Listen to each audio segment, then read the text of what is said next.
제목은 마태복음 8장 22절에서 왔습니다. 나를 따르라, 이런 말씀입니다. 오늘 설교를 간단히 요약하면 서로를 통해서 우리가 하나님의 뜻을 따라 하나님을 의지하고 담대히 나아간다면 사단과 그 영들이 두려워하리라, 하나님께서 두려워하게 하시겠다, 이렇게 말씀하십니다. 본론을 통해서 하나님을 따르기 위한 조건으로 하나님이 주신 계명을 범하지 말라, 이렇게 말씀하십니다. 오직 하나님을 사랑하고 이웃을 사랑하여 사단의 미혹을 이기라는 말씀입니다. 또한 아브라함이 죽은 자 아내와 자신의 내장기를 걱정한 사례를 들면서 걱정하지 말라, 이렇게 말씀하십니다. 하나님을 따르기 위해서는 이 땅의 것들로 걱정하지 않아야 되는 것을 말씀하시는 것입니다. 결론을 통해서 죽으리라 하십니다. 아브라함도 죽었듯이 이 땅의 모든 사람은 모두 죽게 된다는 것을 말씀하십니다. 이 말씀은 이 땅의 소산은 썩을 것이고 이 땅의 모든 사람은 죽게 된다는 것입니다. 이 말씀에 이어서 주시는 결론의 말씀은 산자인 예수 그리스도 나를 따르라, 이렇게 말씀하십니다. 이 땅은 썩을 소산이요 이 땅의 사람들은 죽을 자들이라는 그 말씀, 너는 이 땅의 일로 걱정하지 말라는 그 말씀을 묵상하시기 바랍니다. 이 죽은 자의 땅은 죽은 자들에게 맡기시고 하나님의 생명을 품은 산자인 여러분들은 오직 하나님을 따르시길 바랍니다. 그래야 이 산자의 일을 하라는 하나님의 말씀, 사명을 감당하는 말씀을 들으시길 바랍니다. 서론의 말씀을 보겠습니다. 창세기 20장의 서론의 말씀이 열립니다.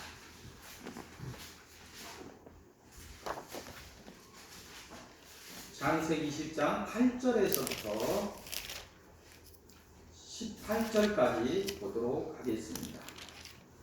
이곳을 통해서 주시는 말씀은 두려워하리라. 누가 두려워하냐면 나를 힘들게 하는 어떤 사람이 두려워한다. 내용은 뭐냐면 창세기 20장은 아브라함이 블레셋 지방의 그랄이 남부를 네게부라고 합니다. 남쪽 애굽에 가까운 쪽이 남부인데 남부 네게부 지역과 블레셋, 그럼 지중해에 있는데 그쪽에 지중해 쪽으로 있는 게 블레셋이에요. 가나안 족속 중에서 블레셋 족속인데 그 블레셋과 남부 네게부 경계에 블레셋의 그랄이라는 지방이 있어요. 결국은 애굽 쪽으로, 애굽에 가까운 쪽으로 이렇게 아브라함이 가는데 그 이주에서 거주할 때 그랄의 왕에게 아내의 사라를 빼앗기고 목숨이 위태로운 지경에 이르렀을 때 하나님이 그 그랄 왕 아비멜렉에게 꿈에 현몽하셔서 아브라함을 지켜주셨다. 빼앗아온 그 여인을 돌려보내지 않으면 그 죄로 인해 죽게 될 것을 하나님께서 경고하시고, 그래서 하나님에 의해 아비멜렉은 두려움으로 떨게 되었다는 것입니다. 마침내 그는 아브라함의 아내 사라를 돌려보내는 것은 물론이고 그들이 아브라함과 그 하나님을 두려워하여 화친을 꾀하고 아브라함이 그랄에 살 수 있도록 여러 편의를 제공하는 데 이르렀다는 것입니다. 이 사례를 통해서 우리에게 주시는 말씀이 무엇이냐면 그것은 먼저 아브라함과 같은 믿음 없는 행동에서 벗어나라는 것, 믿음을 세우라, 이렇게 이야기하십니다. 세상으로 상징되는 그 그랄에 눈 돌리지 말라는 거예요. 그 이스라엘 곳에 있지 자꾸 애국 쪽으로 가려는 것 속에서 자꾸 힘든 일을 당합니다. 그 세상에 그렇게 눈 돌리게 된다면 아브라함처럼 위험에 처할 것을 경고하시는 것입니다. 그 다음은 어떤 어려움이 처하더라도 오직 하나님을 의지하라는 것입니다. 아브라함이 하나님을 의지했어요. 그러니까 하나님께서 지켜주신 거죠. 하나님은 만물의 주제이시요 만왕의 왕이시라는 것입니다. 오직 하나님을 신앙한다면 그라의 아비멜렉으로 상징되는 그 사단에게서 우리를 지켜주시겠다. 오늘 그 말씀을 하십니다. 지켜주심을 넘어서 우리가 오직 하나님을 바라고 소망하고 나아간다면 그들이 사단과 그 영들이 오히려 두려움에 떨게 하시겠다. 이렇게 말씀하십니다.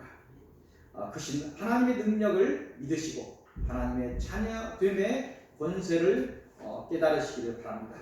담대하게 이 땅에서 하나님의 뜻을 펴시는 복 있는 사람들이 되시기를 빕니다. 이번 주에 강하게 영적인 싸움을 하고 있어요.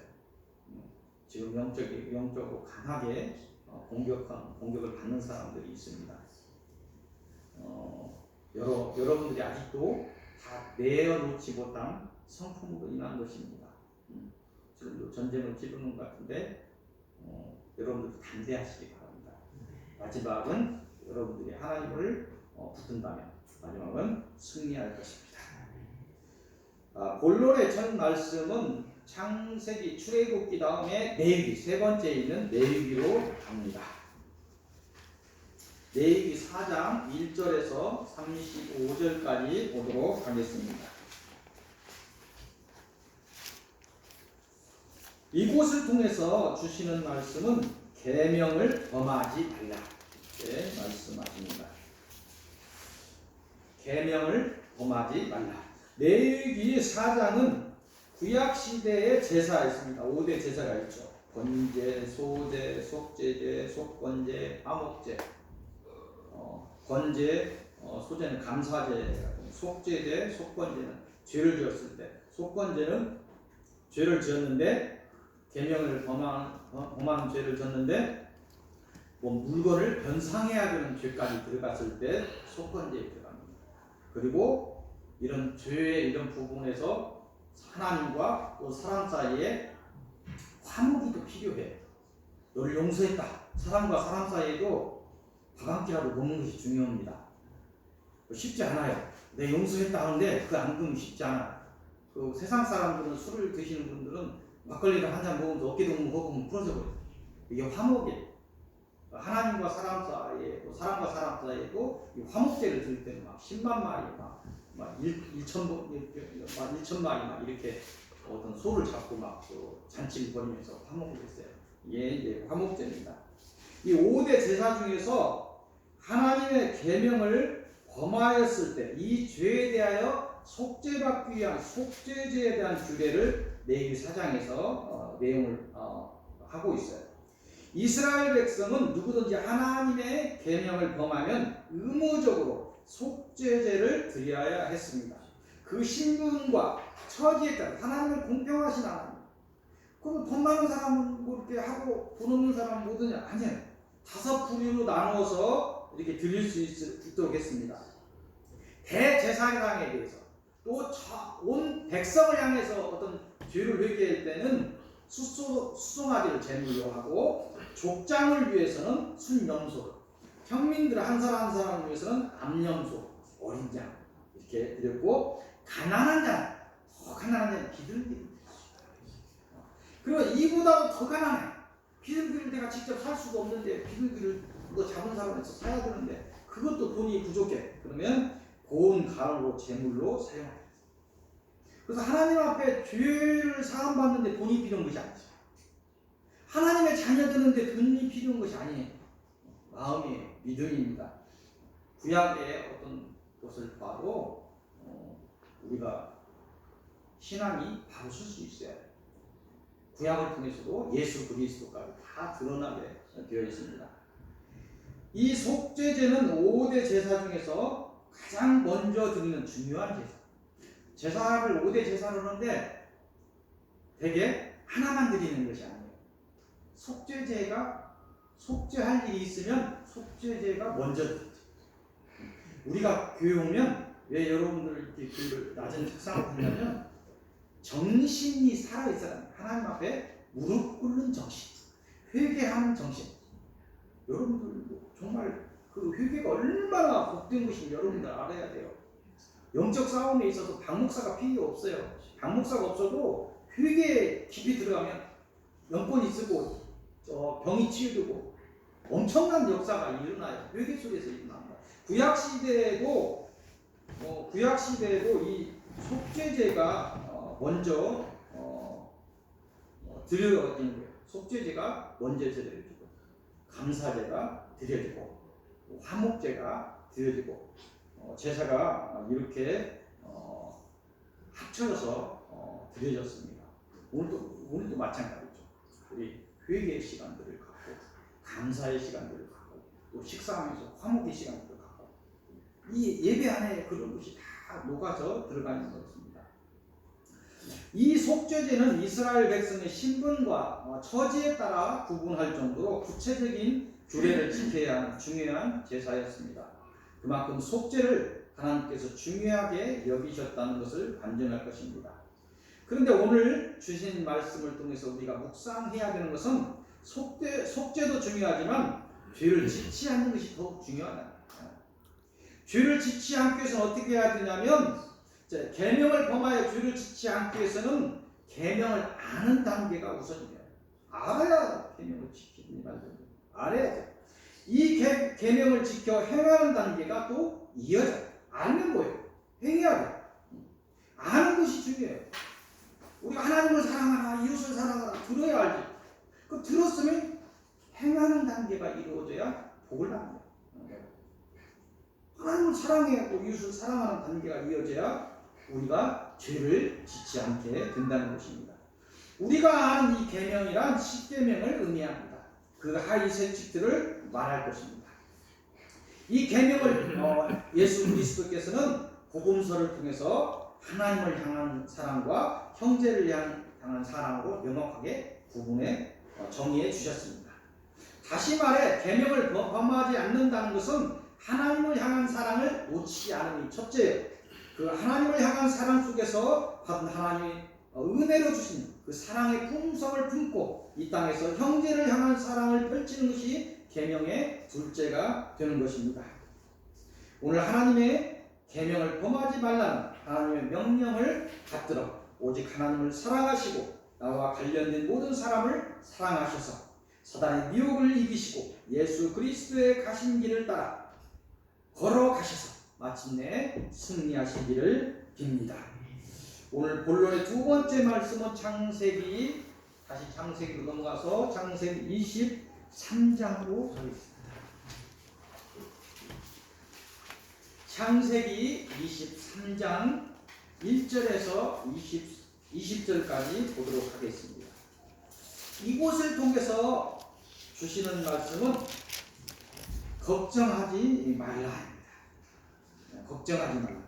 이 본문은 아브라함의 아내 사라가 120살을 많이도 살았어요. 120살을 살고 죽었습니다. 아브라함은 더 살았죠. 175세에 살고 죽었어요. 120세를 살고 죽었으며 그를 장사하기 위해서 가나안 사람, 그리고 가나안의 해쪽 속이 있는데 해쪽 속에 에브론이라는 사람에게서 은 400세겔을 주고 막벨라라고 하는 마을의 밭과 그 밭에 속한 동굴을 샀어요. 그 얘기가 지금 내용이에요. 들어가 보면 장사 지낼 동굴을 샀어. 동굴을 살려면 밭이 바로 연결되어 있으니까 그 400세를 주고 동굴을 사서 장사를 지냈고 이 굴을 아브라함이 나중에 나의 매장지까지 하겠다 이렇게 확정을 했다는 거예요. 이것을 내용으로 하고 있습니다. 이 본문의 사례를 통해서 하나님이 우리에게 주시고자 하는 말씀은 뭐냐면 아브라함과 해쪽 속의 어떤 관계 속에서 사라의 매장지 정도는 쉽게 얻을 수 있는 그런 상태였어요.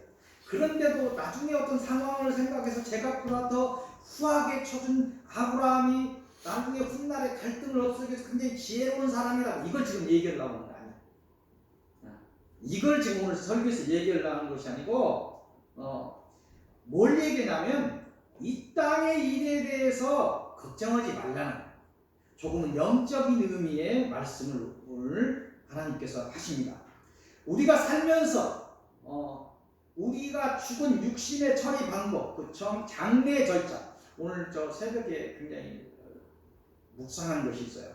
그리고 오후 예배 시간에 이 설교에서 하기는 좀 뭐하는 건데 장례 절차에서 주의할 점들 이런 것들을 오후 예배 속에서 이야기할 것입니다. 혹시 이제 못 듣는 사람들을 위해서 제가 밴드에 올려서 요약해서 올려드리도록 하겠습니다. 밴드는 우리만 보는 것이니까 이 설교는 전체로 나갈 수 있는 것이기 때문에 오해의 소지가 있으니까 이 육신의 그 처리 방법, 장례 절차는 어떻게 할 것인가, 화장을 할 것인가, 매장을 할 것인가, 매장지를 살 것인가, 공동의 시설을 이용할 것인가 이런 걸 막 걱정하지 말라는 거예요. 저도 신태인의 장지가 있습니다. 준비되고 장로님하고 지난 가을에 이렇게 하면서 덕스럽지 못한 것 같다. 여기에 매장하고 이런 것들 덕스러운 거 보니까 화장하고 시나 이런 데 간단히 할 수 있는 데서 자꾸 매장에서 해봤자 와서 후손들이 믿음 없는 후손들이 거기서 절이나 하고 우상숭배하고 하는 것이니까 이렇게 장로님하고 얘기한 바가 있습니다. 이렇게 얘기인데 이러한 것들로 인해서 걱정하지 말라. 아브라함이 했던 그 걱정 같은 이런 것들을 걱정하지 말라. 이렇게 이야기합니다. 더욱 주시고자 하는 말씀, 즉 설교의 제목이 나온 마태복음 8장을 통해서 주시는 걱정하지 않은 말씀은 더욱 영적인 깊은 말씀을 주십니다. 그건 우리가 걱정해야 하는 것은 죽은 자의 것이 아니라 산 자의 일이라는 거예요. 더 폭넓은 말씀을 우리에게 주시는 것입니다. 쉽게 말해서 우리가 걱정해야 되는 것은 우리의 육신의 일들이 아니고 산 자의 하나님의 뜻을 따르고 좇는 그 생명 있는 산 자들의 일을 걱정하라 이렇게 말씀하십니다. 아브라함이 죽은 자 사라와 자신의 내장기를 놓고 걱정한 그 걱정의 길을 걷지 않기를 빕니다. 오직 이 땅의 일들을 죽은 자들에게 맡기시고 오직 산 자의 일을 도모하시기를 빕니다. 오직 하나님의 뜻을 따라 생명의 일들을 도모하시기를 빕니다. 그래야 하나님의 온전한 자녀요 제자요 사명자들로 거듭나 하나님의 뜻을 이 땅에서 펴시고 하나님의 기쁨이 되시기를 빕니다. 승리하시기를 빕니다. 오늘 결론의 말씀은 창세기 25장으로 가도록 하겠습니다. 창세기 25장의 1절에서 11절까지 보는데 이곳을 통해서 주신 말씀은 죽으리라. 좀 이렇게 알고는 내용 같은데 이곳의 내용은 사라가 죽은 지 나중에 아브라함이 175세가 되어서 사라가 간 길을 따라서 아브라함도 열조에 돌아갔다 이 내용이에요. 아브라함의 죽음을 통해서 우리에게 결론으로 주시고자 하는 말씀은 모든 사람은 죽는다는 것입니다. 사라가 죽고 아브라함이 죽었듯이 모든 이 땅의 사람들은 죽게 된다는 것입니다. 이 결론과 연결하여 주시는 다음 결론은 이 죽을 수밖에 없는 인생들이 죽음을 넘어 살 수 있는 길과 그 방법에 관한 말씀을 주시는데 두 번째 결론의 말씀은 마태복음 8장 18절에서 22절까지. 그러면 어떻게 하면 죽지 않게 되는가? 다 죽는다고 하시는데 우리가 죽음을 넘어서 살 수 있는 길과 그 방법 마태복음 8장 18절에서 22절까지 이곳을 통해서 주시는 말씀은 나를 따르라 말씀하십니다. 이곳의 내용은 예수 그리스도의 이적과 기사를 보고 많은 사람이 따르는 중에 한 서기관이 제자가 될 것을 자청하는 것을 내용으로 시작하고 있습니다. 이 서기관이 원하는 제자의 길이 세상의 화려한 길이 아니고 거처도 없고 머리 들 곳도 없는 고난의 길이며 자기 십자가를 지고 가는 길임을 밝히자 또 한편에 그 얘기를 듣고 있던 제자 하나가 아버지의 장례를 핑계 대며 장례를 치르고 제자의 길을 가겠다고 이렇게 이야기하는 그런 것을 볼 수 있습니다. 진짜 아버지가 돌아가셨던 가짜로 얘기했던 그걸 우리가 옛날로 돌아가서 알 수 있는 방법은 없어요. 근데 우리가 생각했던 메시아가 아니라 말이야. 아이 와서 고난의 길을 가야 된다고 뭐 죽는다고 하고 부활은 뭐 3일 뭐저 죽은 지 3일 만에 일어난다고. 아이 우리가 생각했던 지도자가 상이 아니야. 세상에 지도자를 지금 해서 지금 로마로 속국이 있는 이 나라도 좀 하고 이 백성들도 주관 백성들도 하고 힘 있는 뭔 메시아를 원했는데 뭐 이상하게 자기 십자가를 지으라고 뭐 고난이 온다고 자꾸 그러니까 마음이 변했을 수도 있죠. 아버지 제사를 핑계대고 제가 장가 갔다가 제가 박 목사가 35년을 도망다니는 이유 중에 하나가 힘든 것 같아. 아무리 생각해도 이 길이. 그래서 뭐 장남이니까 아버지 아들 노릇도 좀 해야 되고 뭐 이렇게 해야 되고 무엇도 해야 되고 이렇게 자꾸 핑계를 대다가 35년을 도망다녔어요. 어렸을 때 이렇게 소용이 그런 것 같은 거예요. 아무리 생각을 해도 이게 이 사명을 감당하는 것이 어려운 것 같으니까 핑계가 나온 것입니다.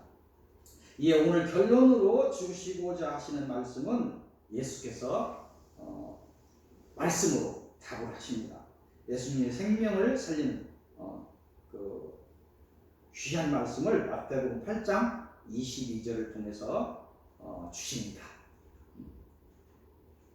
마태복음 8장 22절을 함께 공독해 보겠습니다. 예수께서 이르시되 죽은 자들이 그들의 죽은 자들을 장사하게 하고 너는 나를 따르라 하시니라. 아멘. 이 땅은 사단에 속한 사망의 땅입니다. 그런 이유로 사람들은 사단이 준 사주와 팔자를 따라 영원히 죽어야 하는 기구한 처지에 매여 있습니다.